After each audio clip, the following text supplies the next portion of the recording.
بسم اللہ الرحمن الرحیم۔ ہر مسلمان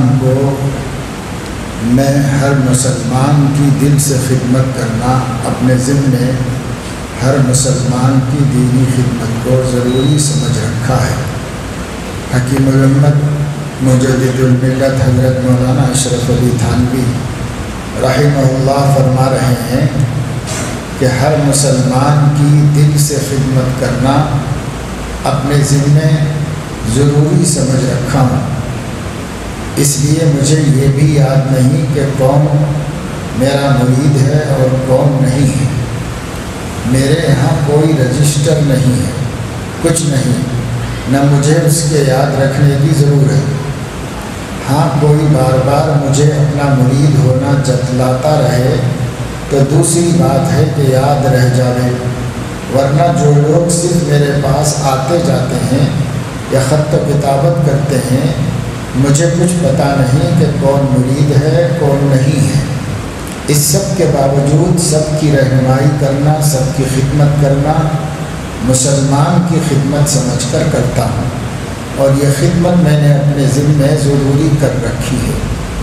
یہی اہل اللہ کا معاملہ ہوتا ہے کہ انہیں بندوں سے کوئی مطلب نہیں، مخلوق سے دل نہیں لگا ہوتا ہے، خالق سے لگا ہوتا ہے۔ اللہ تبارک و تعالی شانہ مقصود ہے، مطلوب ہے، ان کی رضا مطلوب ہے، جو کچھ کرتے ہیں انہی کے لیے کرتے ہیں۔ ایک صاحب نے عرض کیا کہ مجھے عقائد میں شکوک ہے، یعنی وسوسے آتے ہیں، خیالات آتے ہیں عقائد کے سلسلے میں۔ اس پر فرمایا کہ اگر ایسا ہے تو اس کا جلد تصفیہ ہو جانا نہایت ضروری ہے، ورنہ کوئی عمل مفید نہیں ہو سکتا، سب اعمال شکوک کے ساتھ بیکار جائیں گے۔ لیکن پہلے اس کی تحقیق ہو جانی چاہیے کہ آیا جس کو آپ شک سمجھ رہے ہیں وہ دراصل شک ہے یا نہیں ہے، یا محض وسوسہ ہے، کیونکہ شک اور چیز ہے، وسوسہ اور چیز ہے، اور دونوں کا حکم جدا ہے۔ عقائد ضروریہ میں شک کرنا موجب نقصان ایمان ہے، اور وسوسہ معصیت کے درجے میں بھی نہیں ہے، کیونکہ اس پر کسی قسم کا مواخذہ نہیں۔ یعنی عام طور سے لوگ جو ہیں وسوسوں کو شک سمجھتے ہیں۔ اللہ کے بارے میں دھیان میں کوئی وسوسہ آ گیا، آخرت کے بارے میں کوئی وسوسہ آ گیا، جنت کے بارے میں کوئی خیال آ گیا کہ ہے بھی یا نہیں، ایسا خیال آیا۔ یہ جو خیالات ابتدائی درجے میں ذہن کے اندر آ جاتے ہیں ان کو وساوس کہتے ہیں۔ ایسی چیزوں پر کوئی مواخذہ بھی نہیں ہے، پکڑ بھی نہیں ہے، سزا بھی نہیں ہے، بس اس کو مانے نہیں اور اس کو اپنے اندر مضبوط نہ کرے۔ شک اس کو کہتے ہیں کہ یقین کو زائل کر دیا، یقین ختم کر دیا، اب شک پیدا ہو گیا اور آدمی ماننے کے لیے تیار نہیں ہے۔ اس کے دھیان میں یہ ہے کہ بھئی یہ بات مجھے سمجھ میں نہیں آ رہی ہے، میں نہیں مانوں گا۔ تو اگر اتنا پختگی کے ساتھ منفی خیال اس کو آ گیا ہے تو پھر یہ شک کے درجے پہ، اور شک کے ساتھ ایمان معتبر نہیں ہوتا۔ لیکن وسوسوں کے ساتھ ایمان کو کوئی نقصان نہیں ہے۔ ہزار وسوسے کسی کو آئیں، ایمان اس کا اپنی جگہ پر ہے، وسوسے سے کوئی نقصان نہیں ہوتا۔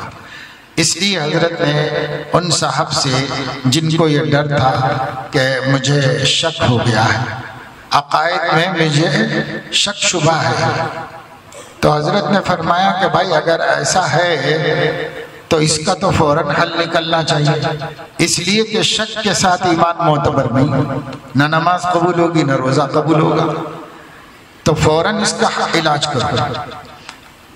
لیکن فرمایا کہ علاج تو کرنا فوری ضروری ہے، مگر یہ بھی تو طے ہو جائے کہ وہ شک ہے یا نہیں ہے۔ خامخواہ آدمی کسی چیز کو شک سمجھ کے پریشان ہے۔ تو وضاحت فرمائی، ایک ہوتا ہے وسوسہ، ایسے ہی ذہن میں خیال آ گیا بس، یہ وسوسہ ہے، اور ایک ہے یقین نہ ہونا، تو دونوں میں بہت بڑا فرق ہے۔ ایک چیز کا ہمیں یقین تو ہے لیکن اس کے خلاف ذہن میں باتیں آتے رہتی ہیں، تو آتے رہنے دو، اس سے کوئی فرق پڑنے والا نہیں ہے۔ وہ وساوس ہیں، وساوس کسی کے ایمان کو متاثر نہیں کرتے۔ اس لیے حضرت نے فرمایا کہ پہلے اس کی تحقیق کر لو، جس کو تم شک کہہ رہے ہو شک ہے بھی یا نہیں ہے۔ اگر شک ہے تو ایمان ہی کے لیے مضر ہے، اور اگر وسوسہ ہے تو گناہ بھی نہیں ہے، ایمان کو نقصان پہنچنا تو بہت دور کی بات ہے، گناہ بھی نہیں ہے۔ کسی کے ذہن میں برے خیالات آ جائیں، اللہ رسول کے بارے میں بھی آ جائیں، مگر صرف گزر گئے ذہن سے، بس نفس نے دل میں قید ڈال دیا اور وہ اس کو رد کر دیا اور بولا توبہ توبہ، اللہ تعالیٰ کے بارے میں ایسا نہیں سوچنا چاہیے، تو گویا کہ اس کا ایمان مضبوط ہے، وسوسہ باہر سے آ رہا ہے اس کو، تو وسوسہ کو رد کر دو، وسوسے سے کوئی نقصان ہونے والا نہیں ہے۔ یہ اور اسی وجہ سے ضرورت ہوتی ہے مربی کی، کیونکہ وہ علم اور تجربے کی روشنی میں مرض کی تشخیص کرتا ہے، نہیں تو اسے مرض سمجھ کر کتنے لوگ پریشان ہیں، حالانکہ وہ پریشانی مزید بڑھتی جا رہی ہے۔ اگر وہ لوگ تحقیق کر لیتے تو پریشانی ہی ختم ہو جاتی۔ اب یہ صاحب جڑے ہوئے تھے اللہ کے نیک بندے سے، جو اپنے ذہن میں تھا ڈاؤٹ وہ بتا دیا، تو حضرت نے بھی ان کو بتا دیا کہ دیکھو بھائی آپ بول رہے ہو کہ شک ہے مجھے عقیدوں میں، اگر شک ہے تو شک کے ساتھ ایمان نہیں ہوتا، ایمان تو یقین کا نام ہے، تصدیق کا نام ہے، شک کا نام تھوڑی ایمان ہے۔ اور یہ بہت فکر کی بات ہے، لیکن یہ بھی ہو سکتا ہے کہ جس کو آپ شک سمجھ رہے ہیں وہ بس وسوسہ ہو، تو وسوسہ کو ختم کرو، کوئی اہم چیز نہیں، اس کی کوئی خاص اہمیت نہیں، اس لیے وسوسے کو ختم کرنا چاہیے۔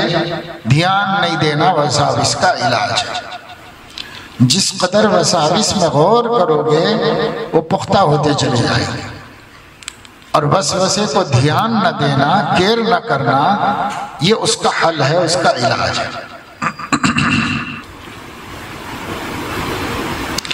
پھر حضرت نے ان سے پوچھا کہ کیا آپ کو ان خیالات سے تکلیف ہوتی ہے یا نہیں ہوتی ہے؟ دل میں پریشانی اور خلجان اور اس کو دفع کرنے کا اہتمام ہوتا ہے یا نہیں ہوتا ہے؟ ایسے وساوس آتے ہیں تب آپ کو تکلیف ہوتی ہے یا نہیں ہوتی ہے؟ اور اس کو یہ نہیں ہونا چاہیے اور اسے ختم کرنا چاہیے، اس کا دل میں داعیہ پیدا ہوتا ہے کہ نہیں ہوتا ہے؟ انہوں نے کہا کہ سخت پریشانی اور خلجان ہوتا ہے۔ یہ جواب سن کر فرمایا کہ بس معلوم ہوا کہ آپ کو شک نہیں ہے، محض وسوسہ ہے، شک نہیں ہے، اس کو شک نہیں کہتے۔ وسوسہ اور شک کی پہچان یہی ہے کہ وسوسے میں خلجان اور پریشانی ہوتی ہے اور قلب کو اس سے اذیت ہوتی ہے اور اس کو دفع کرنے کے خیالات اور تدبیریں سوچنے لگتا ہے، ناگوار سمجھتا ہے، برا سمجھتا ہے۔ یہ وسوسے کی کیفیت ہوتی ہے۔ اور شک میں مطلقاً ایذا نہیں ہوتی، قلب کو بالکل سکون ہو جاتا ہے۔ کیا آپ نے کبھی کسی کافر کو کفر کی وجہ سے اذیت اور تکلیف میں دیکھا ہے کہ بھئی میں کفر کر رہا ہوں، میں اللہ کے بارے میں شک رکھتا ہوں، اس کی وجہ سے کسی کافر کو کسی اذیت اور تکلیف میں دیکھا ہے؟ تو کسی کو بھی نہیں دیکھا ہے، تو پتہ چلا کہ وہاں شک ہے۔ اور مومن پریشان ہے کہ مجھے ایسے خیالات کیوں آ رہی ہیں، مجھے ایسا کیوں آ رہا ہے، یہ تو بہت بری بات ہے، ایسا تو نہیں آنا چاہیے تھا۔ تو یہ فکر بتاتی ہے کہ یہ شک نہیں، یہ وسوسہ ہے۔ بس یہ فرق ہے شک اور وسوسے سے۔ آپ کو شک نہیں ہے، وسوسہ ہے جس کی طرف سے شریعت مقدسہ نے ہم کو بالکل مطمئن کر دیا ہے، یعنی وساوس سے ہرگز پریشان نہ ہونا چاہیے، بلکہ اپنی طرف سے یہاں تک آمادہ رہنا چاہیے کہ اگر عمر بھر بھی ان وسوسوں سے چھٹکارا نہ ہو تو اپنی بلا سے نہ ہو، کیونکہ یہ کوئی نقصان کی بات تو ہے نہیں۔ میں ساری زندگی اسی وسوسہ اور خلجان میں گزارنے کے لیے تیار ہوں، البتہ اذیت ہے، سو اگر کوئی مرض عمر بھر کے لیے لگ جاتا ہے تو کیا اسی میں زندگی نہیں گزارنی پڑتی؟ اسی طرح اگر یہ وسوسے ختم نہ ہو تو بھی پریشانی کی بات نہیں، رہنے دو، کیا کرنا ہے، کوئی بیماری ہے لگ گئی ہے ختم نہیں ہوتی، پر اس سے میرے ایمان کو نقصان تو نہیں ہے۔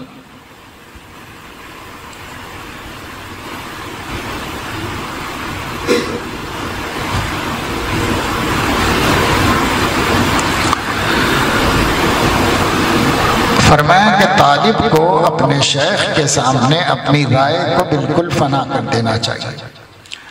دو چیزیں لازمہ طریق ہیں، اتباع سنت اور اتباع شیخ۔ اپنی رائے اور تجویز کو کوئی شخص فنا کر کے تو دیکھے۔ میں اللہ تعالیٰ کے بھروسے پر دعویٰ کرتا ہوں کہ حق تعالیٰ کی طرف سے اس کو ایسے انعامات عطا ہوں گے جو اس کی اپنی تجویزوں سے کہیں بڑھ کر ہوں گے اور جو اس کے ذہن میں کبھی آئے بھی نہ ہوں گے۔ اکثر حضرت نے فرمایا کہ ان دو ہم قافیہ لفظوں کو ہمیشہ یاد رکھیں، اتباع اور اطلاع، یعنی جو کچھ شیخ تعلیم کر دے اس کو ہمیشہ نباہتا رہے اور برابر اپنے حالات سے اطلاع دیتا رہے، خواہ کوئی نیا حال ہو یا نہ ہو، کیونکہ کوئی حال نہ ہونا یہ بھی ایک حال ہے۔ بہت سے لوگ اسی وجہ سے اطلاع نہیں کرتے، کہتے کہ اطلاع کرنے کا ارادہ کرتا ہوں تو کچھ بھی نہیں سمجھ میں آتا، جو کا تو ہے حال، اس لیے کوئی ضرورت نہیں سمجھ میں آتی۔ یہی سب سے بڑی فریب کی اور دھوکے کی بات ہے جو اکثر لوگوں کو مطمئن کر کے رکھتی ہے۔ حال میں تبدیلی نہ ہونا بھی حال ہے، ایک حال ہے، اس کی بھی اطلاع کرو کہ جو کا تو ہوں، جو یہ کر رہا ہوں بس یہی کر رہا ہوں، ترقی ہو رہی ہے کہ نہیں ہو رہی ہے۔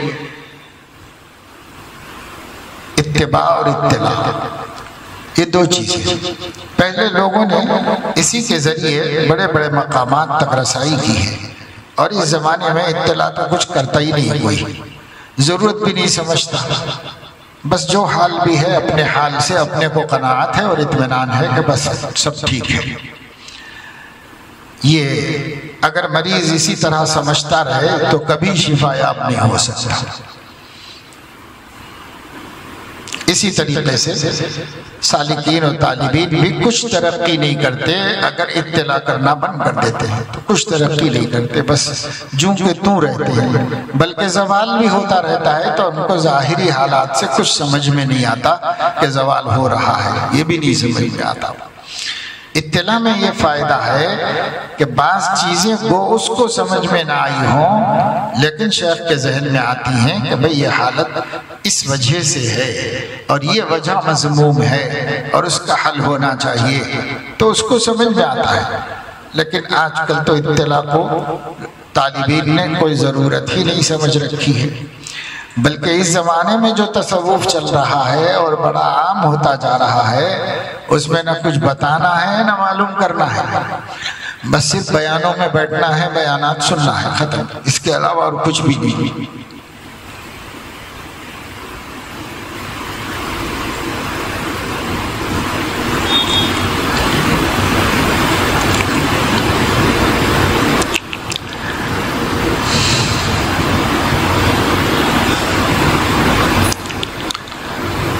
تو طالب کو چاہیے کہ برابر اپنے حالات سے اطلاع دیتا رہے، خواہ کوئی نیا حال ہو یا نہ ہو، کیونکہ کوئی حال نہ ہونا یہ بھی ایک حال ہے۔ ایک بار فرمایا کہ ہر شخص کو اپنا ایک معتقد فی ضرور رکھنا چاہیے۔ معتقد فی کا مطلب یہ ہے کہ جس سے ہم کو اچھی طرح عقیدت ہو، اس کو معتقد فیہ کہتے ہیں۔ ہر شخص کو اپنے اوپر کسی بھی ایسے نیک آدمی کو جس سے اس کو عقیدت ہو کہ یہ نیک ہے اور میرے لیے ان کی صحبت مفید ہے، ایسا ضرور رکھنا چاہیے۔ جس کی اگر صحبت میسر نہ ہو سکے تو کم از کم اس کے پاس ہر ہفتہ ایک خط لکھ دیا کرے، جس میں چاہے کچھ نہ سمجھ میں آئے تو محض خیریت ہی درج کر دے کہ میں خیریت سے ہوں، آپ کی خیریت چاہتا ہوں، بس اتنا ہی صحیح مگر لکھے ہر ہفتہ۔ اس کی برکت سے وہ دینی اور دنیاوی دونوں قسم کی بہبودی کا خود مشاہدہ کر لے گا۔ ایک بار استفسار پر فرمایا کہ محض خط و کتابت سے بھی نفع پہنچ سکتا ہے، کیونکہ بار بار جب خط آئیں گے تو اس کے ساتھ محبت ہو جائے گی، اور جب محبت ہو جائے گی تو اس کے لیے دل سے دعا نکلا کرے گی، پھر حق تعالیٰ کبھی دعا کو قبول بھی فرما لیں گے اور اس کی اصلاح کر دیں گے، تو یہ بھی ایک سبب بنے گا۔ یہ بھی فرمایا کہ خط و کتابت کی برکت سے عقائد اور اعمال کی خرابی سے بھی محفوظ رہے گا اور دنیاوی پریشانیوں سے بھی حفاظت رہے گی۔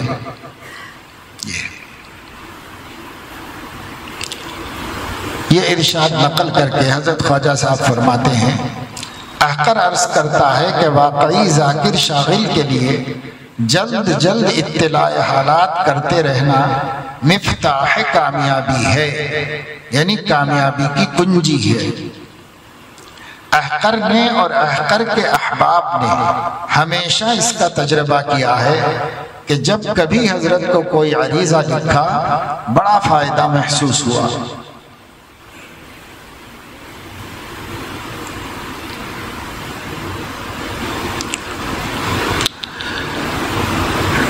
جامع ملفوظات حضرت خواجہ صاحب ہیں رحمت اللہ علیہ فرما رہے ہیں کہ حضرت کا نیا مکان بن رہا ہے۔ حافظ صاحب نے جو کہ حضرت کے مکان کو بنوا رہے ہیں آ کر دریافت کیا کہ سیڑھی کی ضرورت ہے، کیا مدرسے کی سیڑھی لے لی جاوے؟ فرمایا کہ استعمال کر لو مگر مکان کے اخراجات سے کرایہ داخل کرو۔ مدرسے کی چیز وقف ہے اور وقف کا استعمال ذاتیات کے لیے نہیں ہونا چاہیے۔ ان حافظ صاحب نے عرض کیا کہ مدرسے کے کام کے لیے بھی تو گھر کی چیزیں لا لی جاتی ہیں وقتاً فوقتاً۔ فرمایا کہ وہ تو تبرع ہے، کریں نہ کریں، لیکن یہ وقف ہے، اس کا استعمال میں ناجائز سمجھتا ہوں۔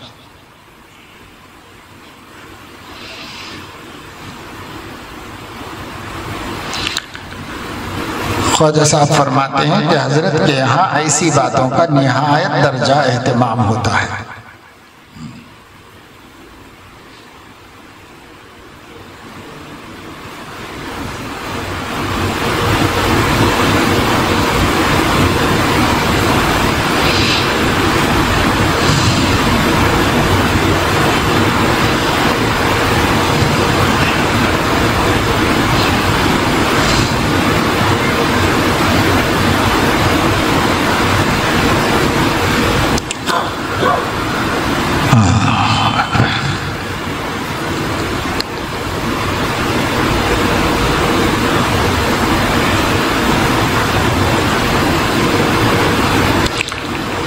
فرمایا کہ جب میں کسی کا ہدیہ واپس کرتا ہوں اکثر حضرت اپنے اصول کے خلاف ہونے کی وجہ سے ہدایہ قبول نہیں کرتے تھے۔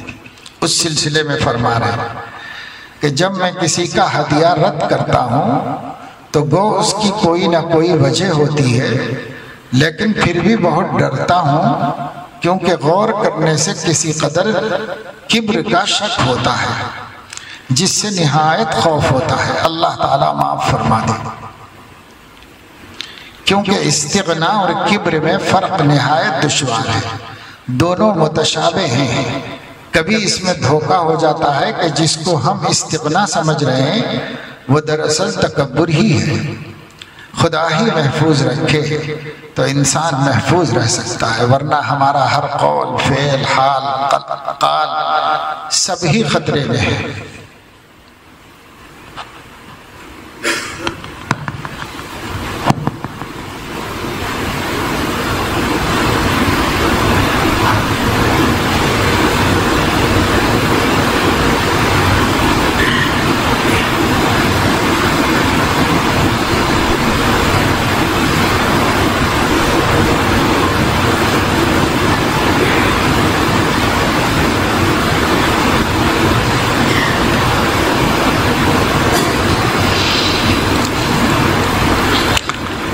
حضرت خواجہ صاحب فرما رہے ہیں کہ ایک بار احقر کے یہاں حضرت کی دعوت تھی، کھانے پہ حضرت کو بلایا تو ساتھ میں اور بھی 2-4 لوگ ہوں گے۔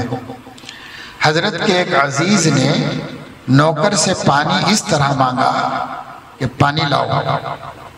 حضرت نے فوراً تنبیہ فرمائی کہ میزبان کے نوکروں سے حاکمانہ لہجے میں پانی نہیں مانگنا چاہیے، اخلاق کے ساتھ کہنا چاہیے کہ ذرا پانی دیجیے گا، تھوڑا پانی عنایت فرمائیے، ایسے کہنا چاہیے۔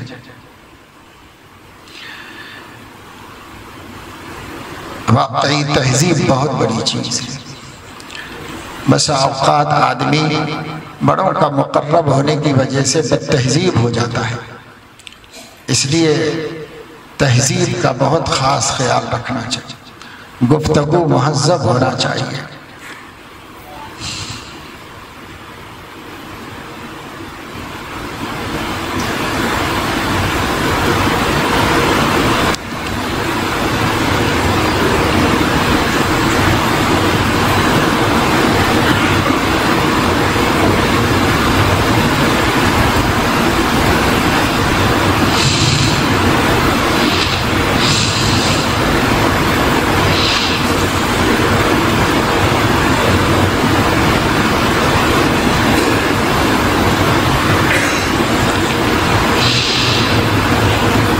میرے سامنے عشاء کی نماز میں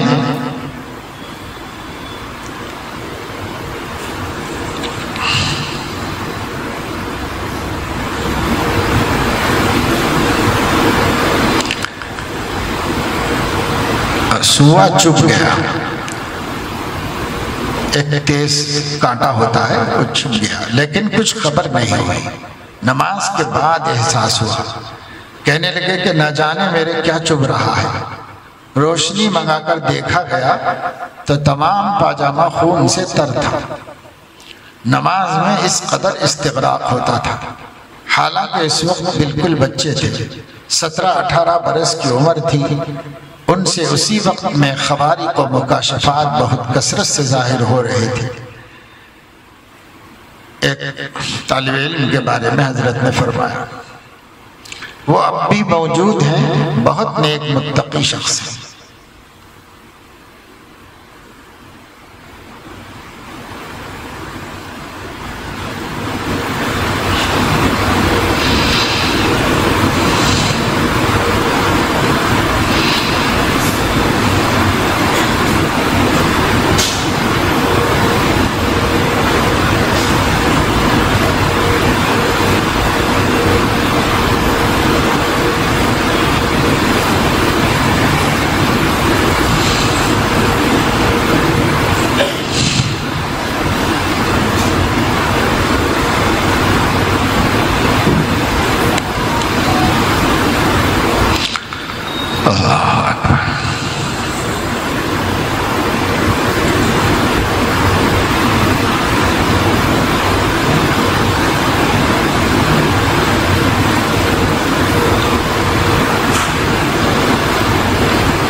ایک موقع پر فرمایا کہ ایک ان پڑھ آدمی تھے، لیکن ایسی لطیف باتیں کیا کرتے تھے کہ سبحان اللہ۔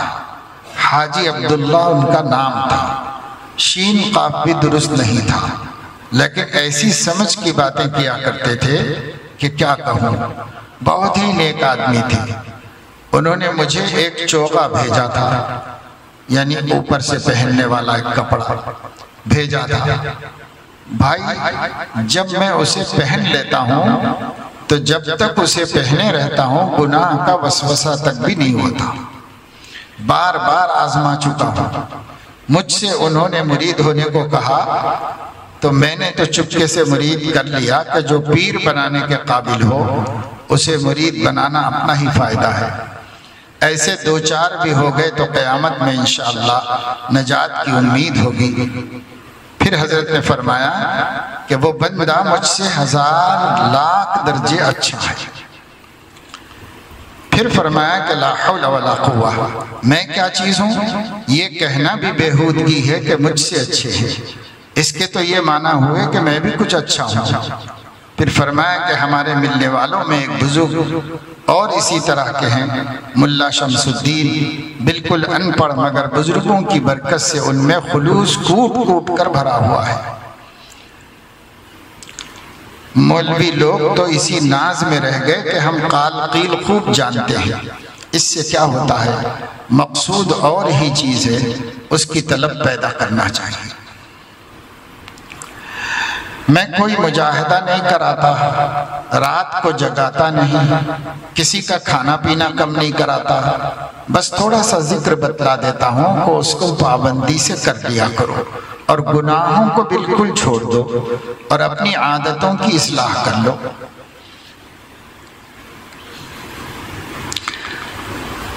یہ جو باتیں میں کہتا ہوں کہ تھوڑا ذکر پابندی سے کر لو، گناہ چھوڑ دو اور اپنی عادتیں درست کر لو، اللہ تعالیٰ کے بھروسے پر کہتا ہوں جو شخص اتنا کر لے گا وہ ہرگز سلوک کی برکتوں سے محروم نہیں رہ سکتا۔ اللہ تعالیٰ توفیق عمل نصیب فرمائے۔